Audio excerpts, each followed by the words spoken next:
And we're We are live again. live. Nice. Well, welcome everyone. I will give a couple of minutes for people to actually join, but I think that we already have some people live. So it's a pleasure having you. My name is Ignacio. I'll be your host today. And also, I have Tom, my colleague from the Kiflo team as well. He'll be the moderator. So he'll be doing all the moderation in the chat. So this is important. The format of the session is a Q&A live session. So if you join live, you have the chance to actually get your questions answered during the session. So please put there in the chat. If you see there, there's kind of like a small button that says chat. Click there and just tell us what's your current role, what's your current position, so that we can get things started.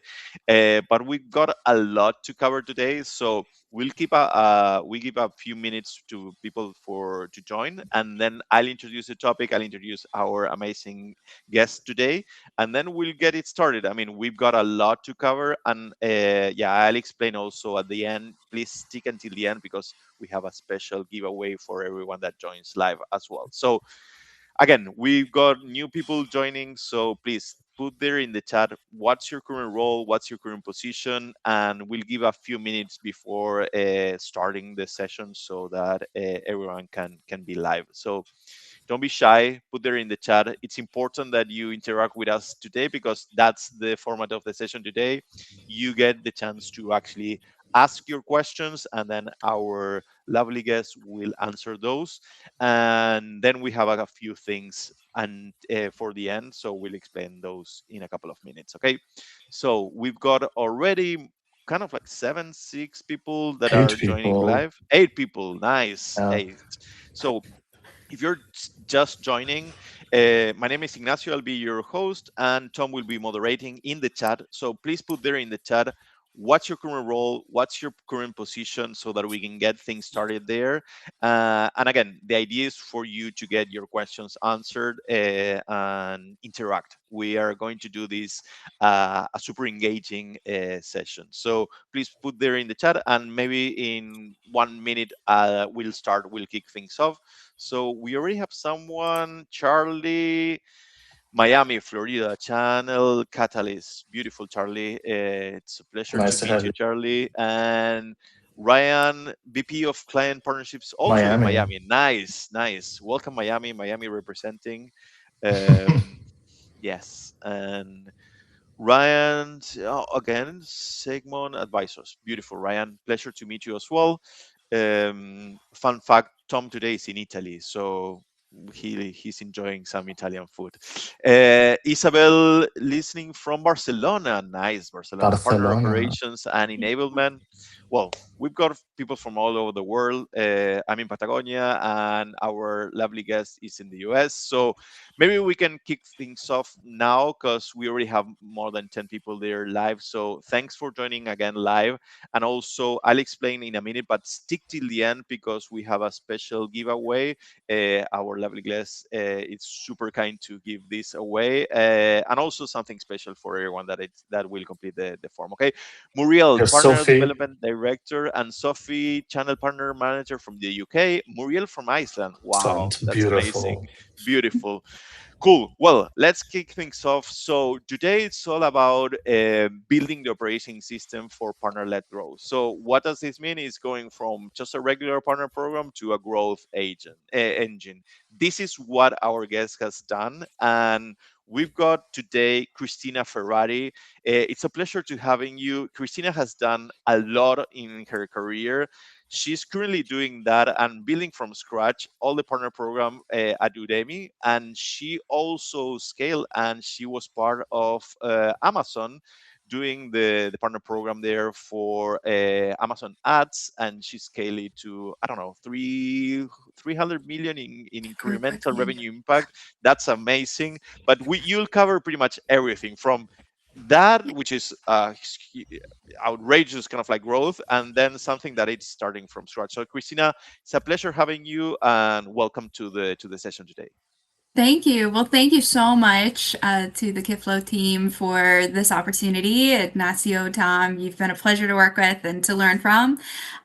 So, as you shared, I've had the opportunity to work in a few different industries and a few different partner maturity Yeah. organizations, if you will. So currently, I am at Udemy, where I am sitting on the consumer side of partnerships, Mm, really helping to stand up a new strategy where we have distribution partners that are helping us grow and expand our platform reach.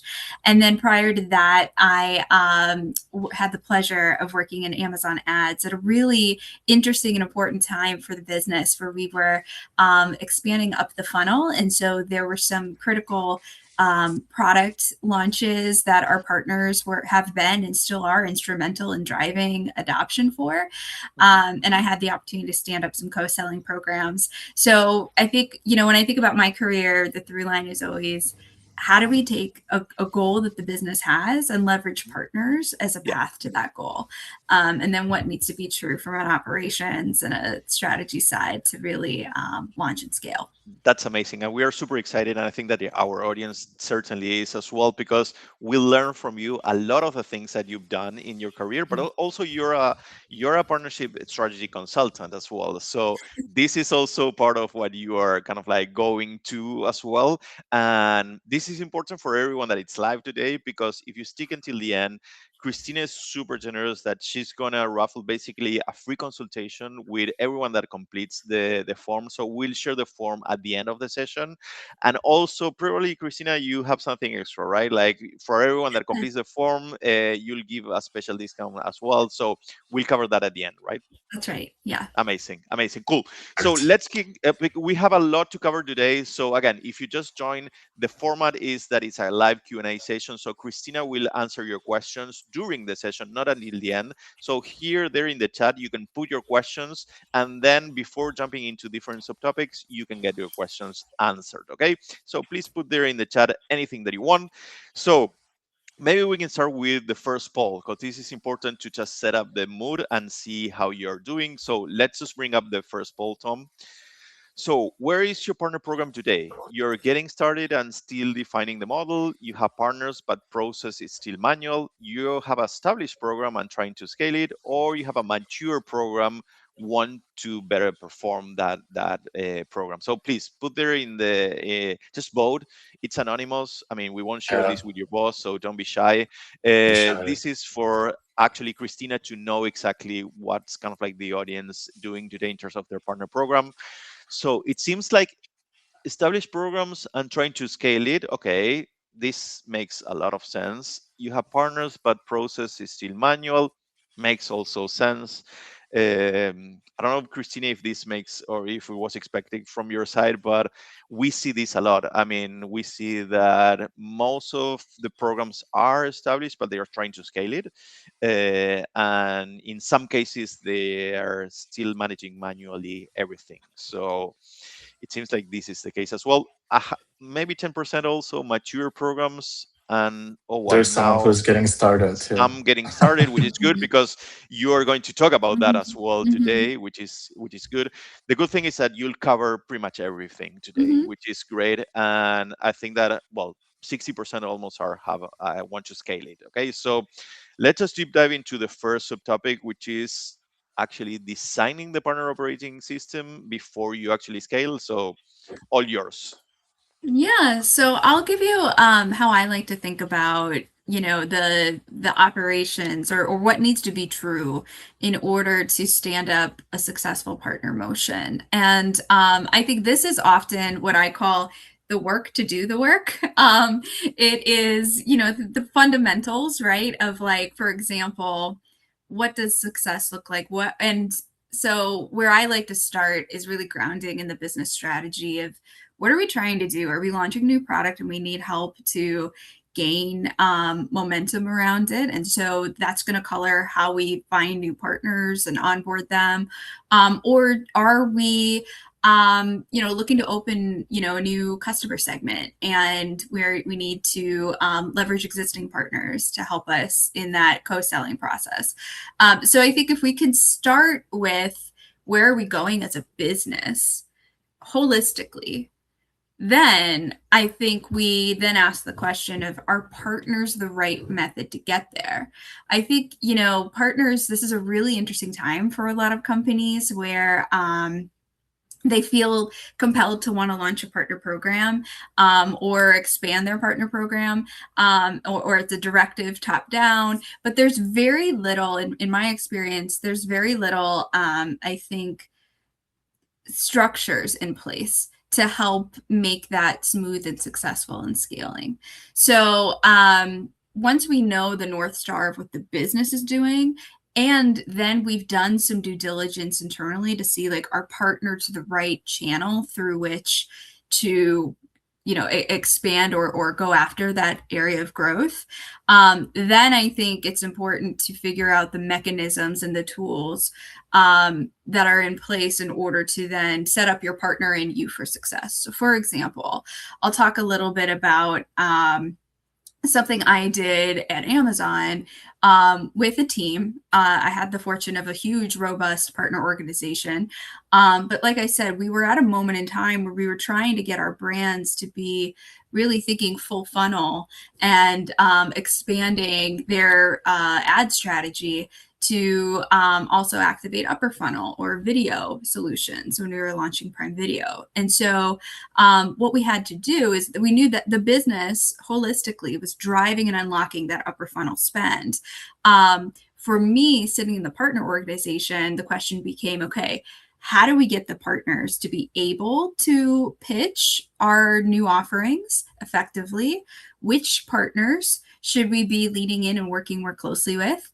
And then how do we arm and align the incentives and the strategies to help our sales team effectively partner with the partners as they were both serving the same brands? And so if that was the ultimate kind of process that I took, within each step, I was really going deep on data analysis to inform strategy. So, for example, we had over 3,000 partners at the time. Some partners were, not in a position to be able to pitch or had the right capabilities to, be a full funnel agency, for example. So we had to do some work and build up a enablement program. We had to work deeply with the partners on, thinking through who else can they partner with to get some of those technical capabilities and what would the roadmap look like. So there was a lot of work that was done. Once we knew the motion, we did the analysis to identify the partners, then the work to get those partners to be successful is what informed our partner program. And ultimately, one of the key things that I did was build a co-selling program where we had AEs and partners working on the same client account, going to market together.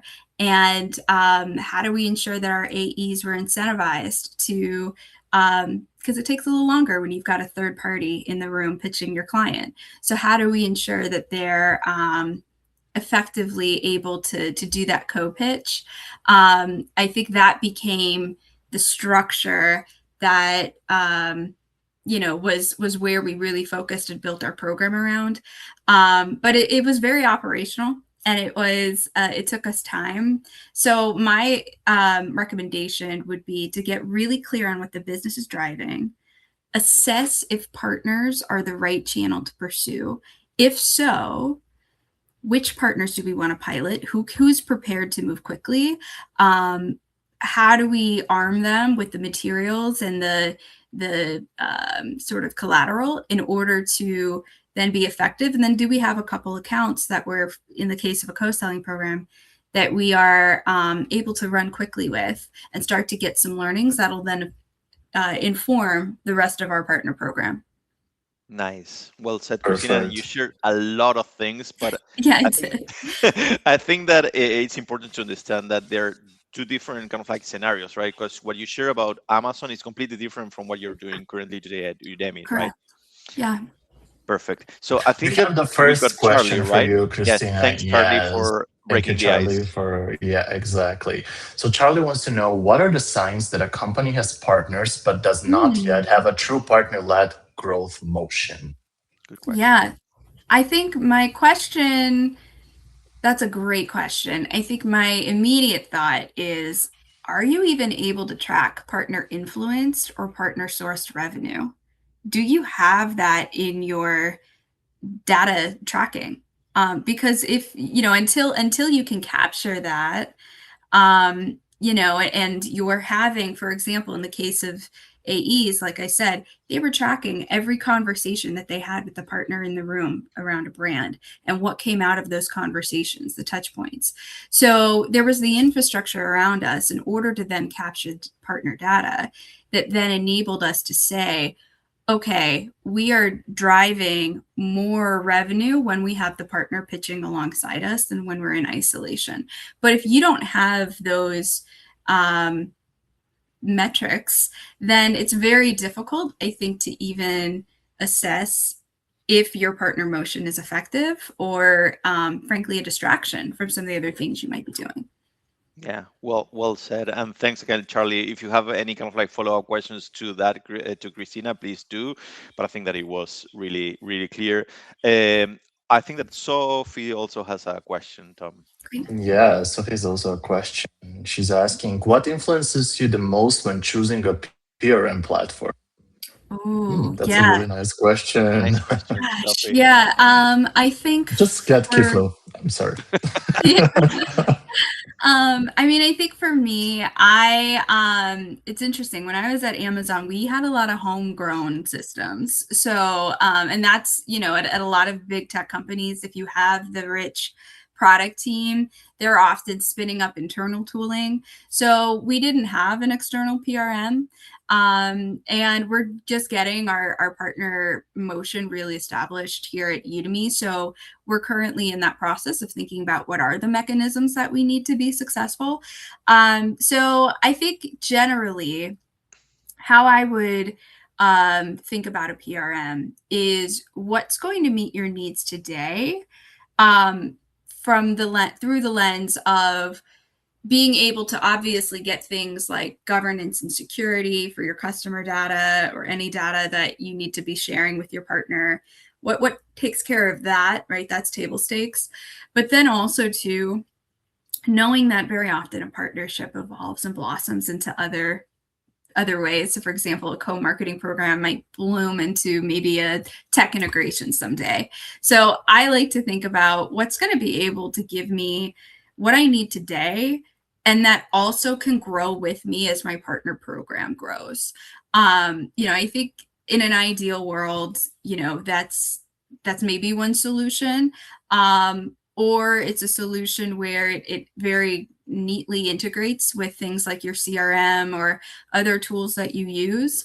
But yeah, I think sometimes when we're standing up these programs, there's a lot of urgency and immediacy to get something going, only to find that what worked for you 6 months ago or a year ago is not going to be able to fit your needs today. So I think looking toward an eye of the future is really important. Well said, Christina, and thanks, Sophie, for the question as well. I don't know if we have any other questions for this specific topic, because maybe we can bring up the second poll, Tom. Not right now. Yes, Okay. second poll coming up. So, what is the biggest challenge in your program right now? So, recruiting the right partners, it could be onboarding and enablement partners effectively, driving partner source or influence revenue, internal teams alignment around partnerships, or measuring partner performance and ROI. Or it could be all of the above, like everything. Hopefully not, but it seems like driving partner source or influence revenue, it's getting 70% right now or 50. Internal alignment, yeah, that's expected, and also recruiting the right partners. What are your feelings, Christina, at least with these Yeah. temporary results? Because it seems like driving Very partner source, colorful. it's Yeah. 50%, and then it's split between the rest. Yeah. Interesting that the revenue piece is outstanding. I'm not totally surprised by that. Um, and I think the my thoughts there are twofold. I mean, again, I think ultimately when you're let's think about why would we even want to work with partners. It's often because we want 1 + 1 to equal 3, right? We Yeah. want that additional partnership to unlock something either through synergies or complementary capabilities that we Hmm. can't do alone. So that doesn't surprise me, the driving revenue piece. I also think one of the things I love about partnerships is they are so multifaceted. It could be a channel partnership, where it's very selling focused. It could be an infrastructure or tech stack partnership. And so, all of those can be levers to unlock to drive revenue. And ideally, right, you have a rich ecosystem of partners where some partners can be your API connection to unlock and something technical, but other partners are maybe co-selling richly with your sales teams, or maybe some Hmm. partners are doing all of the above. Yeah. So I think it goes back to, if driving revenue is your end state, I think it goes back to the importance of operations here. Yeah. How are you tracking the data and appropriately attributing it? And so that often can get quite granular, down to like who's in the room in a meeting, or who's giving you a lead for a new customer. So it just kind of underscores the fundamentals in order to then influence the revenue. Yeah, and this goes back to what you said about like aligning everything with the business, right? Because if not, you're not gonna be kind of like Yeah. seeing that revenue coming.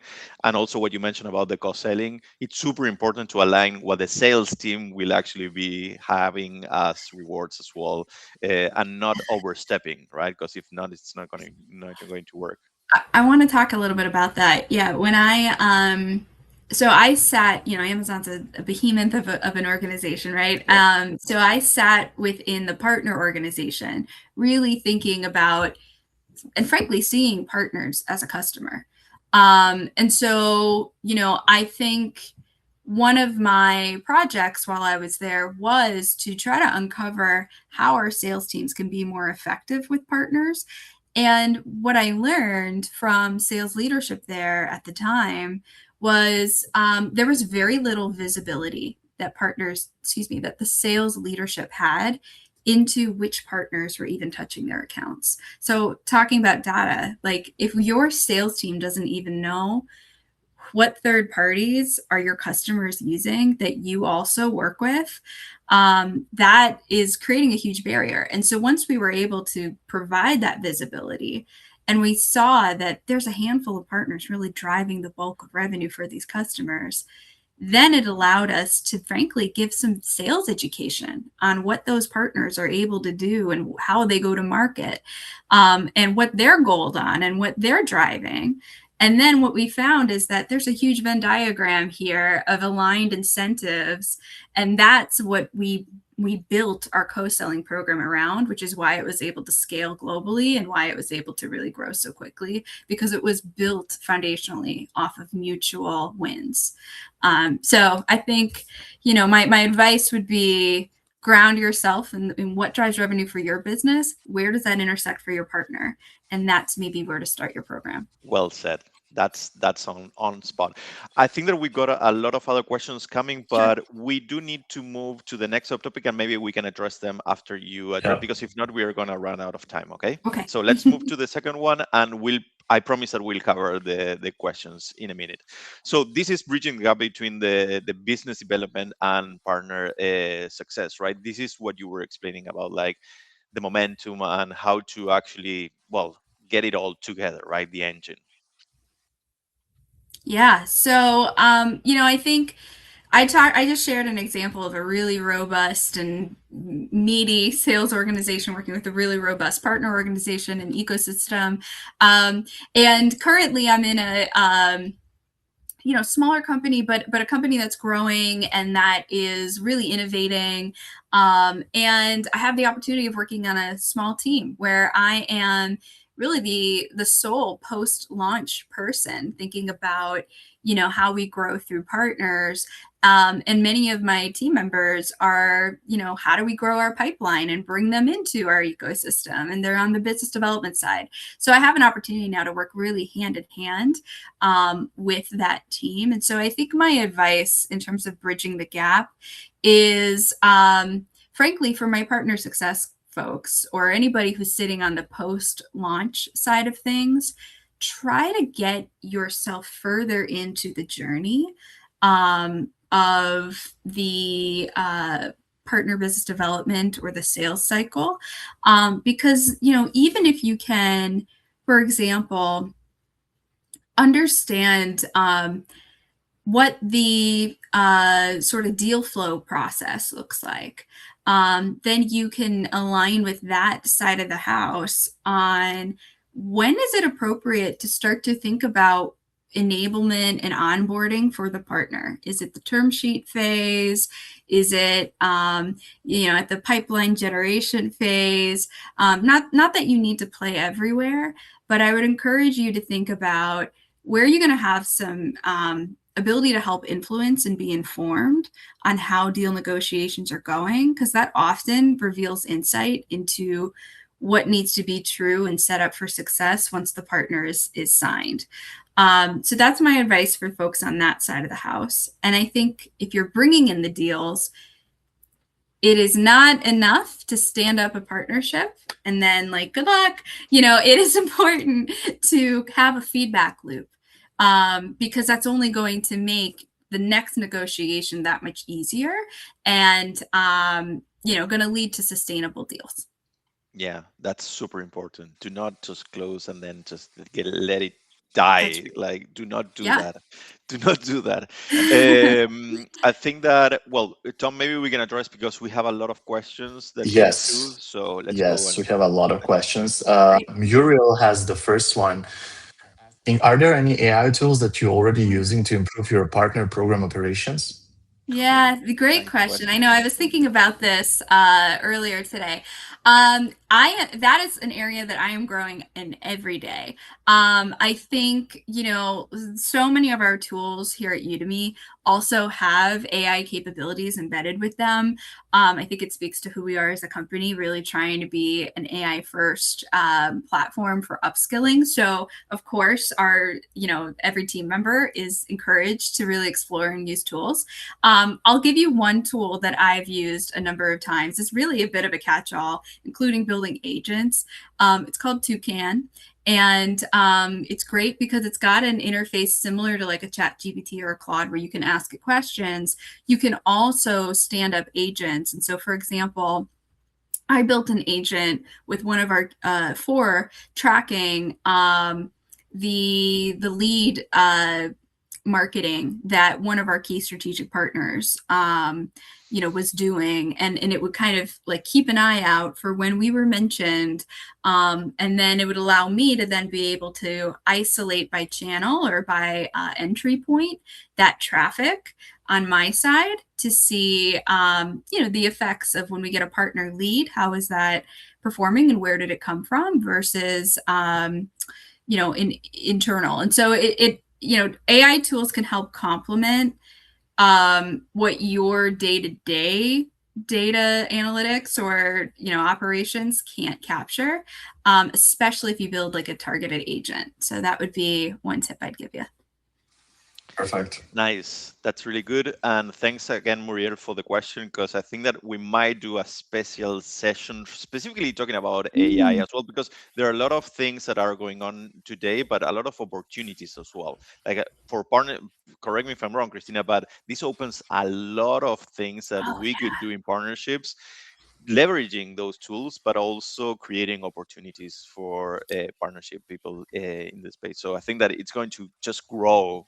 I think we're entering the golden age of partnerships. I think AI, I mean, look at every day we get an article from an LLM model partnering with somebody else. Yeah. So this is our time, guys, and it's really exciting. Love it. We're excited as well.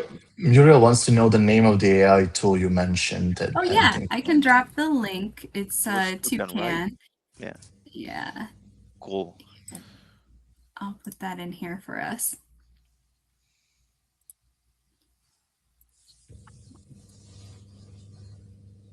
Yep, here it is. Perfect. Thanks. We can move to the next question. So this is from Isabel. And how do you operationalize an ideal partner profile when partner quantity isn't the problem, but quality is? What are the best Mhm. ways to guide partner managers toward the right partner? Mm, Oof, that's such a great question. I think, so assuming you have a really crisp ideal partner profile locked in, I think there's a few things I would be tracking to help inform that. And so when quality isn't the problem, or excuse me, quantity isn't the problem, quality is. One thing I would think about doing is building a matrix. Can you have, how are you measuring partners against each other? Is it, for example, adoption of your products? I'm making things up, but like on one axis, is it, which products are they adopting into their tech stack, or do they have APIs set up for? And then on the other axis, is it perhaps things like what have they done to go to market with us? Have they hosted webinars? Have they given us leads?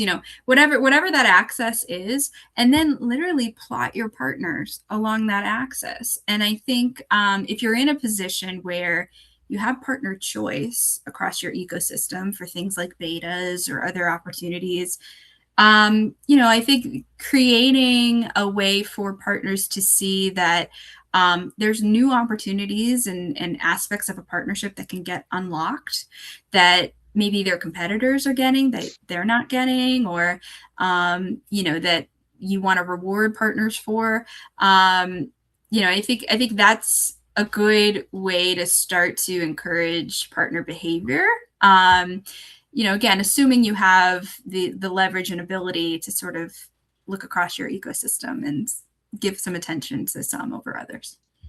that was a great answer and a great question as well. I think that that is critical. If you get it right, I think that it's critical for the success of the program. Yeah. Excellent. Thank you, And Christina. now we have two questions from Charlie. The first one is, what does good governance look like in a partner-led growth model? Ooh, yeah. I think governance, in my mind, is all about setting up the ability to make it easy for day-to-day operations to occur with partners. So, for example, if you have that shared North Star, because you should have your business North Star, then you should have a partnership North Star for every partner that you stand up. And you should have an honest conversation. If you haven't had that conversation in the last 6 months with your partners, it's a good time to, because the world is changing so quickly. So if you can align on, for the next 6 months, for the next quarter, for the next year, what is our North Star of what good looks like working together? What are the expectations they have for you and your team, and vice versa? And you write those down, and you make sure that leadership knows that when we have our QBR or our MBR, we're going to be pulling up this list and talking about how are we achieving toward those. I think that's really fundamental in forming a governance model. And then the other thing I'll say too, particularly if partnerships are fairly new for your organization, internal parties are going to need some governance structures, because working to build things for a partner motion is not like any other motion in your business. So I think a good governance structure is not only to help govern the partnership, it's to also arm your internal teams with how are decisions going to be made? How are we going to pivot? When do we need to escalate? Things like that. So internally across marketing, products, partnerships, sales, etc., you've got very clear rules of engagement. So partners are not hindering a roadmap or slowing down the team, but adding richness to the motion that you're already driving as a business. That's key. That's key. And I would add, like, over communicating, it's always Yeah. good. Like Can I make say sure that you something? do that. Yeah, Yeah. of course. So in that vein, if you are managing partners or you are in a partner organization, it is on you to design that communication strategy so folks at top, aside, and below are all aware of what's happening with partners. If you don't have, say, within your executive business review, a partner, you know, section of your agenda, start building that out, and calling out the wins, the areas of friction, the next steps for your partnerships, because it also legitimizes that line of business. Again, it's a little bit unique because you're trying to get another business and your business to complement and move faster together. That's different than other arms of the business that are really focused on the internal and then the customer. Yeah, and also I would add, Christina, if you want to cross-sell, having your AEs as champions for partnerships is the best thing that could happen to you. I mean, just win them. 100%. That is honestly so. What we did at Amazon was, I don't want to not like breach any confidential information, but we thought about what would it take to get an AE to be incentivized to work closely and closer with a partner. And one thing we found was sales enablement about partners was a huge gap. But if you had a couple of AEs who were really understanding the ins and outs of the partners, the who's who, they were being brought into the partner to do trainings about Amazon and vice versa. Suddenly, if you start to build that culture of some people who can become that resource to their fellow sales teams, that unlocked a lot for us. So yeah, I would think about that too. How can you extend, if you're in a partner team, how can you extend yourself with internal champions across all functions, not only sales? That's the way to go. Cool. One more, Tom, and then One we more we from need to. Charlie. Yeah, we definitely have to move on. Sure. Charlie is asking again, what should a modern partner operating system include? Strategy, data, incentives, enablement, governance, or all above? Good All one, of the Charlie. above. It doesn't all have to be baked at the same time. I think, have a plan if you're standing up and building a new partner motion. Like, what are the critical milestones? What would break if you don't have something in place? But yeah, the good ones, I think they do have all of the above, and they have the capacity and the ability to inspect those and refine them as you go and your partnerships mature. Yeah, but again, prioritize. Start with that North Star. Start with your ideal partner profile. Try to get specific and pilot if partners, are a workable function for that motion. I love it. I love it. And thanks for, again, taking the time to address all the answers. And thanks for your questions. I mean, Muriel, Charlie, you, Great questions. Isabel, if Sophie, everyone just nailed it with the questions. So keep them coming. But we need to move on. So let's move to the next subtopic. I'm going to drop Tom? Christina's LinkedIn profile just so everyone can connect Yes. with her and have further Anyone, chats. please go and make yourself a favor. Just follow Christina or connect with her. She's amazing. So please, there. The link is there in the chat.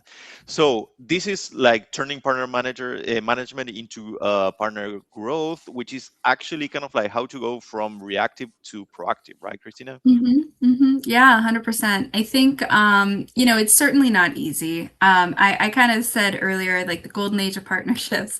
So I'll get on my soapbox for a hot second here. I think, if you think about it, technology is evolving so quickly that, we don't have, frankly, the time to build and innovate in isolation. And so I do believe that more and more of tech is going to be partner driven. And so with that, I think if you are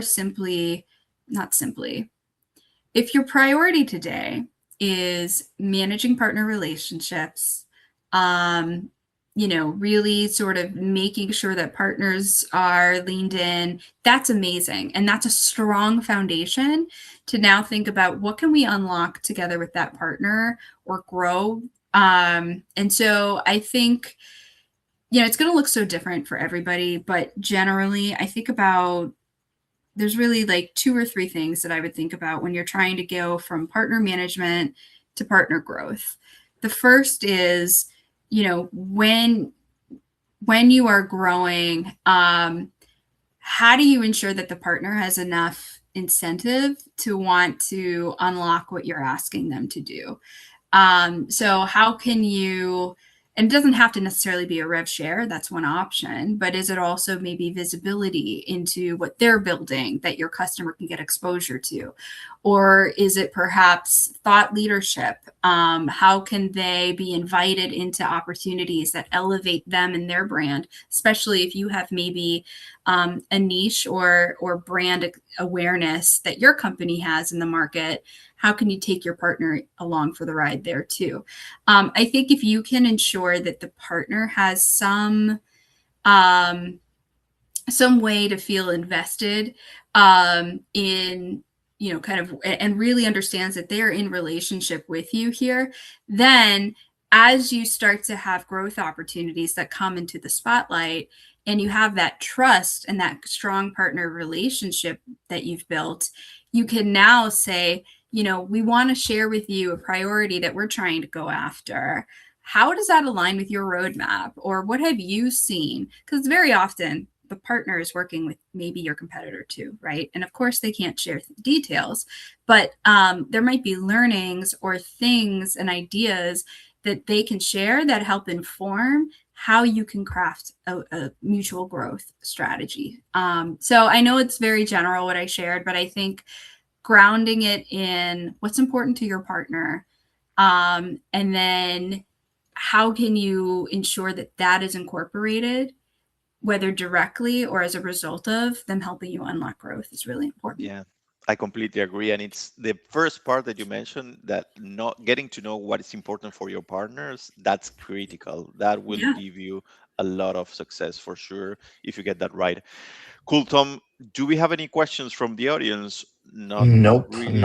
Okay, right cool. now. If you do have We can questions, go. put We them can in the go to chat, the. but we can move to the next subtopic because we are running out of time. So Okay. this is more about like the what you talked about Yeah. earlier, but it's more related to kind of like how do you align internally, right, with all your other teams. So yeah, so it's not so different from the advice I would give around how do you help a partner like feel, leaned in. And I think about, especially if you're starting a new program, your colleagues have 1,000 different priorities already. And now they have the additional opportunity to learn how to get this third party with a totally different business strategy and leadership team, to now be incorporated into everything your business is doing day to day. So you have to, I think, start from a place of empathy with your colleagues on, they are not naturally thinking about partners as an extension of their goals. And so because it's not something that they're used to doing, if it's a new partner program, you've got to be that translator to say, if we get this right, here's what I believe the partnership will unlock for your function.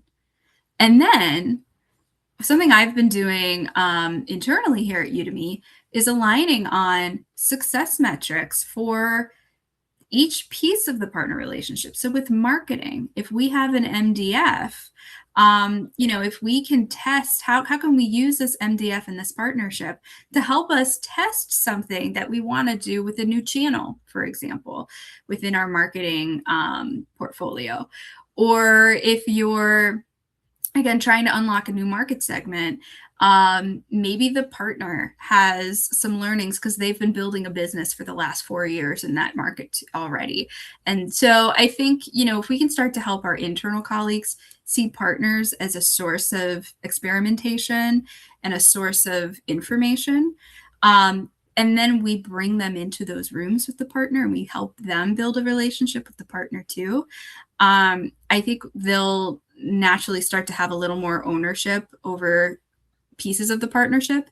And it's there that you can start to build some of that governance, like creating a RACI or, creating structures that make your day-to-day working across those functions a little easier, and them all feel like they're contributing to that larger partnership that you're building.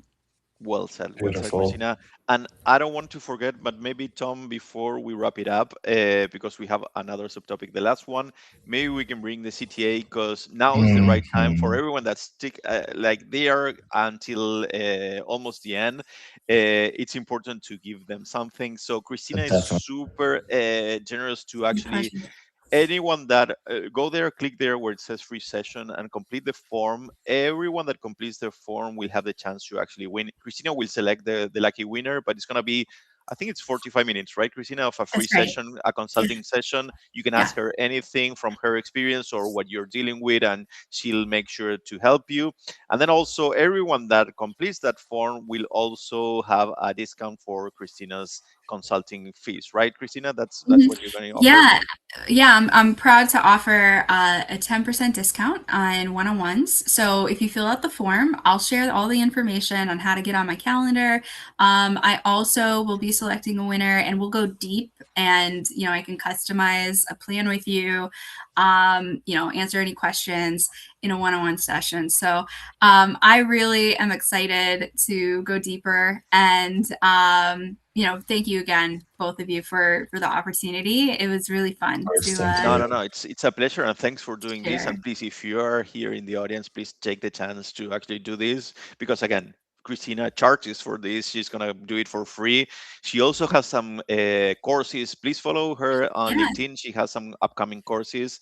So please do to make yourself a favor and follow yeah. her. But yeah, I'll go give a ahead, plug Christina. to Partnership Mastermind if you're not Exactly. familiar. Partnershipmastermind.com. They are a great platform that is all for partner pros, and I've had the opportunity of being an instructor with that platform. So if you fill out the form, I'll share information on my upcoming webinar, and can share the link as well. Highly encourage you to check them out. Amazing, amazing. Thank you. And thank you everyone here because I mean, Charlie, everyone that attended and that actually asked questions. We do this for you. So, Sophie, thank you so much. This was really, if this was helpful for you, we are super happy and we love Yeah, that. We did our job great. And Ryan, thank you. This was great. Devin, we love you as well. And yes, we appreciate the conversation as well. Christina, any final thoughts that you want to share with the audience before we wrap it up? I think I just want to say, it's so important that we're in community as partner professionals. Like I said, I think, things are changing so quickly. What we do is not easy. So please connect with me. If you're not a part of like a partner organization, there's several out there, and I'm happy to help recommend. And keep learning. I think this is a great platform as well to keep refining your skills. So Well said. keep up the Well great that's said. why work. we And do it, basically, thanks. Yeah, just we to. do it for everyone here, and thanks, Christina, for taking the time to actually do. Of course. We really appreciate everything that you share today with our audience, and also that you are giving away your time as well. So thank you, and thanks everyone. If you're watching the recording as well, we love you. You're part of the community, as Christina said. We're always trying to put content out there that helps and it's actionable. And yeah, keep an eye because of course we'll have amazing sessions in the next month, and make sure to also follow us and follow Christina. Christina, there's her LinkedIn. And yeah, thanks for being part of the community and for taking the time to actually join today for the session. Christina, it was beautiful having you. Likewise. Such a pleasure, guys. Thanks for the conversation and for the opportunity. All right. Thank Keep in you. touch. Thank Thank you you so very Bye. much. much. See you Bye, in the next everyone. one.